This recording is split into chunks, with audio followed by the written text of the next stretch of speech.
বলে যাই গলার মালাকুল মাউত উকিলা বিকুম, আপনাদের জন্য আল্লাহ আমাকে বানিয়েছে রূহ কবজ করতে। সাইয়েদনা আদম বলে, এখন আসছো কেন? আমার আরো 60 বছর বাকি আছে।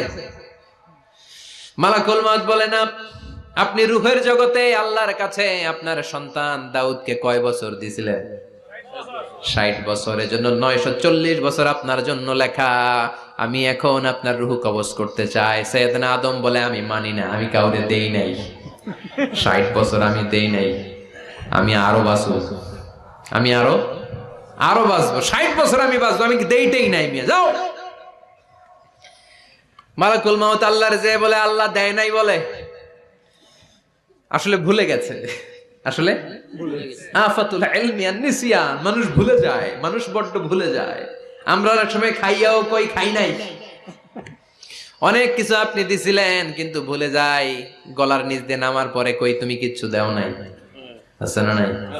নাসিয়া আদম ফানাসিয়া বানু, আদম আলাইহিস সালাম ভুলে গেছেন, তাই আমরাও ভুল করি, ঠিক কি না? এজন্য আমাদের নেতারাও বলে এটা দেব ওটা দেব, নির্বাচনের পর সব ভুলে যায়। আছে না নাই?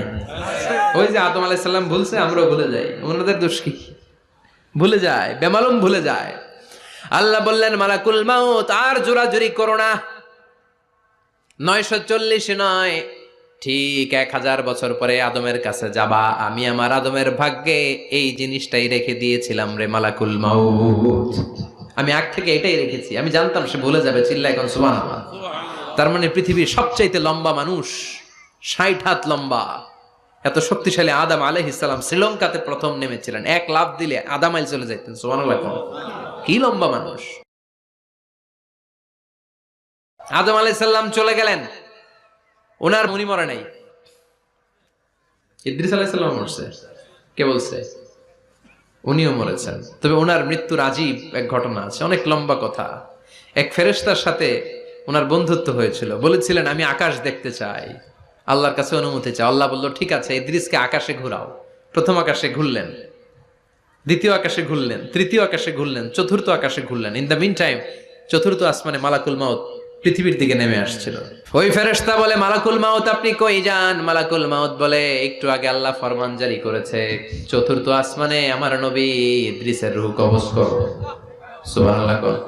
আমি বললাম, আল্লাহ আপনার পাঠানো নবী সাইয়েদনা ইদ্রিস থাকে দুনিয়ায়, চতুর্থ আসমানে পামু কই? আল্লাহ কয়, কথা নাই, দৌড় দে। আমি দৌড় দিলাম, এসে দেখি ইদ্রিস আলাইহিস সালাম এখানে রেডি। সুবহানাল্লাহ। ওয়া রাফা'নাহু মাকানান আলিয়্যা। ইদ্রিস আলাইহিস সালামের রূহ কবজ দুনিয়ায় হয় নাই, চতুর্থ আকাশের মধ্যে হয়েছে। একটু চিৎকার করে পড়বে।